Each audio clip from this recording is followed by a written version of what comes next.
안녕하세요. 러브 SOS 365 채널의 연애 마스터입니다. 오늘은 좀 찌릿하고 어쩌면 불편할 수도 있는 이야기부터 시작해 볼게요. 왜 내 연애는 항상 내가 먼저 좋아하고 내가 먼저 다가서고 내가 먼저 애쓰는 걸까? 한 번쯤 이런 생각에 잠 못 이루던 밤 있지 않나요?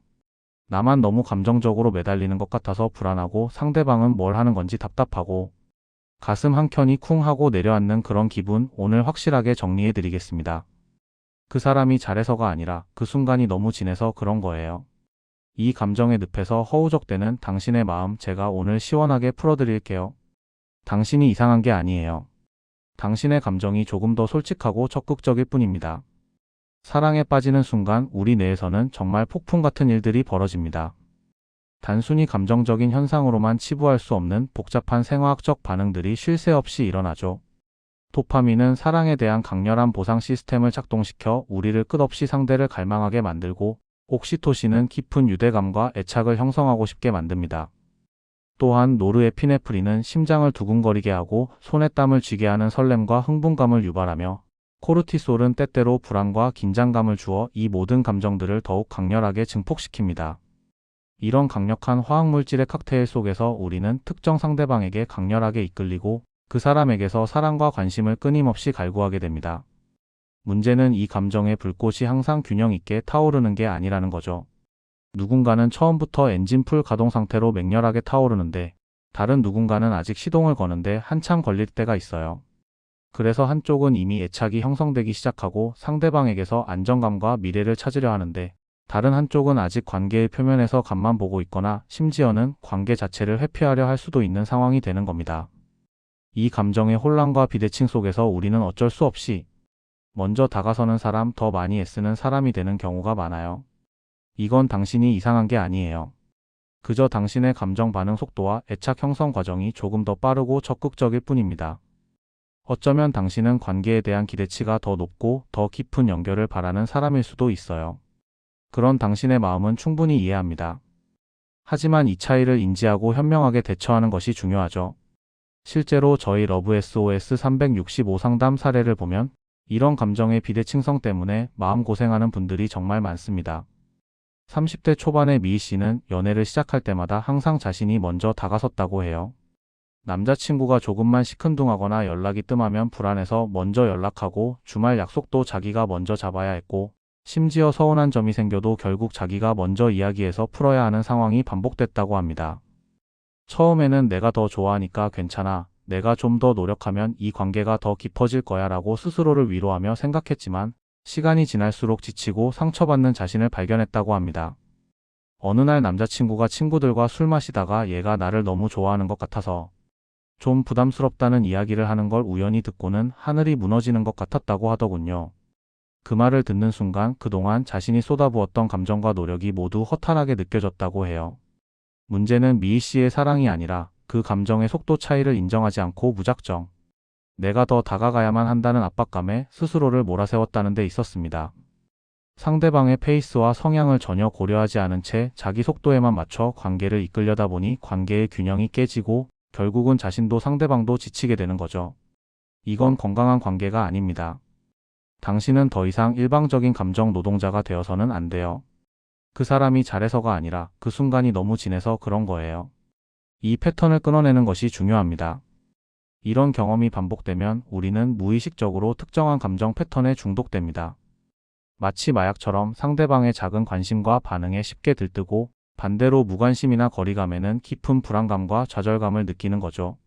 마치 롤러코스터를 타는 것처럼 감정의 기복이 심해지고 결국 상대방의 작은 행동 하나하나에 우리의 행복과 불행이 좌우되는 통제 불능의 상황에 놓이게 돼요. 이건 정말 위험한 신호입니다.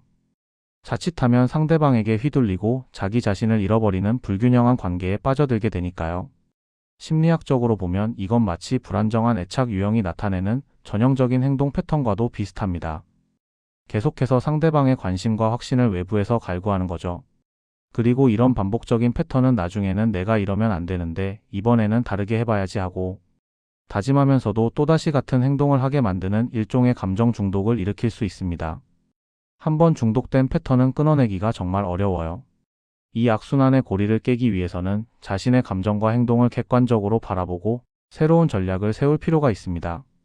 그렇지 않으면 당신은 영원히 먼저 다가서고, 먼저 애쓰고, 먼저 지치는 역할에서 벗어나지 못할 수도 있습니다. 남자와 여자는 감정을 느끼고 표현하는 방식에서 꽤 큰 차이를 보입니다. 물론 개인차가 크고 모든 사람에게 적용되는 것은 아니지만, 일반적으로 남성들은 문제 해결 중심적이고 자신의 감정을 내면에 숨기거나 표현하는 데 서툰 경향이 강해요. 반면 여성들은 관계 중심적이고 자신의 감정을 공유하고 표현하는 데 익숙하며 공감과 소통을 중요하게 생각하죠. 그래서 여자가 먼저 적극적으로 다가갈 때 남자는 그 행동을 관심보다는 압박이나 부담, 때로는 기대감으로 느낄 때가 많습니다. 특히 회피형 애착 유형을 가진 남자라면 더욱 그래요. 여자가 다가오면 또 나에게 뭘 원하나? 내 개인적인 공간을 침범하려 하나? 나에게 뭔가를 요구하려 하나? 같은 위기감을 느낄 수도 있습니다. 그들에게는 다가오는 여자의 적극성이 마치 멧돼지가 자신에게 달려드는 것처럼 느껴져서 본능적으로 회피하거나 도망치고 싶어질 수도 있는 거예요. 남자는 자신의 감정을 천천히 정리하고 상황을 파악하며 결정을 내리는데 충분한 시간과 공간이 필요한데, 여자의 빠른 접근은 오히려 그 필요한 시간과 공간을 빼앗는다고 생각하여 방어적으로 나올 수 있습니다. 그 사람이 잘해서가 아니라 그 순간이 너무 진해서 그런 거예요. 이러한 남녀의 감정 차이를 이해하는 것이 성공적인 관계를 위한 첫걸음입니다. 그렇다면 어떻게 해야 할까요? 무작정 다가가지 말라는 건 아닙니다. 오히려 2025년의 연애 트렌드는 여성의 주체적인 선택과 적극성을 긍정적으로 바라보는 시각이 강합니다.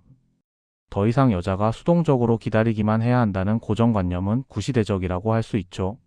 미친년 이야기처럼 여성의 적극적인 태도가 더 이상 비난의 대상이 아니라 자신의 삶과 감정에 대한 주체적인 선택과 용기로 해석될 수 있다는 겁니다. 중요한 건 어떻게 다가서느냐, 그리고 어떤 방식으로 관계를 이끌어 가느냐입니다. 첫째, 솔직하고 자신감 있는 태도가 가장 중요합니다. 자신의 감정을 숨기지 않되 상대방의 반응에 일희일비하거나 자신의 가치를 낮추지 않는 건강한 자신감을 보여주세요. 나는 너를 좋아하지만 너의 반응에 내 행복이 좌우되지 않는다는 메시지를 은연중에 전달하는 것이 중요합니다. 둘째, 상대방의 감정을 존중하는 태도를 보여주는 겁니다. 내가 이렇게 다가갔으니 너도 이만큼 반응해야 해라는 식의 보상 심리나 기대를 내려놓는 것이 중요합니다.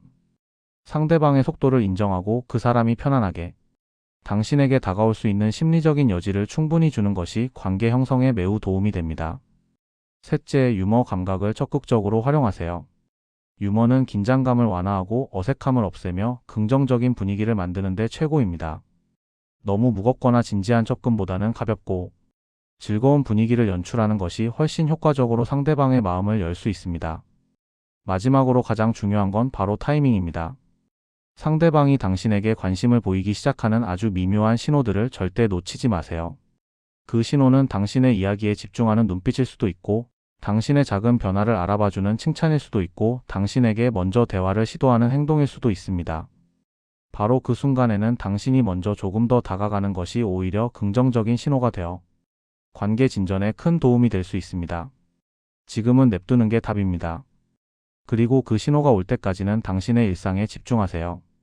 결국 연애는 타이밍이고 자신을 이해하고 상대방을 존중하는 과정입니다. 당신이 먼저 다가서는 것 자체가 나쁜 것이 아니라 그 과정에서 보여지는 방식이나 태도, 그리고 상대방과의 감정적 간극에 대한 이해 부족이 문제가 되었을 수도 있다는 거예요. 당신의 소중한 감정을 존중하되 상대방의 감정 또한 존중하고 이해하려는 태도를 가질 때 비로소 건강하고 균형 잡힌 관계를 만들 수 있습니다. 때로는 한 발 물러서서 상대방이 당신에게 먼저 다가올 수 있는 심리적 공간과 여유를 마련해주는 지혜도 필요해요. 관계는 씨름이 아니에요. 줄다리기도 아닙니다. 급할수록 돌아가라는 말이 연애에도 적용됩니다.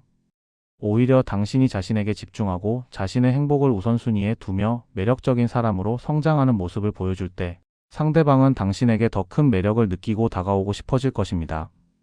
그 사람이 잘해서가 아니라 그 순간이 너무 진해서 그런 거예요. 자신의 가치를 아는 것이 중요합니다. 당신은 충분히 사랑받을 자격이 있는 사람입니다. 복잡한 머릿속을 정리하고 싶다면 지금 바로 저희 러브 SOS 365 무료 진단을 받아보세요.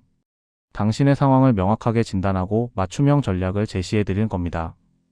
여러분의 작은 선택이 내일의 큰 기쁨으로 돌아오길 진심으로 응원합니다. 마음을 먼저 읽는 감각, 그게 진짜 연애 기술입니다.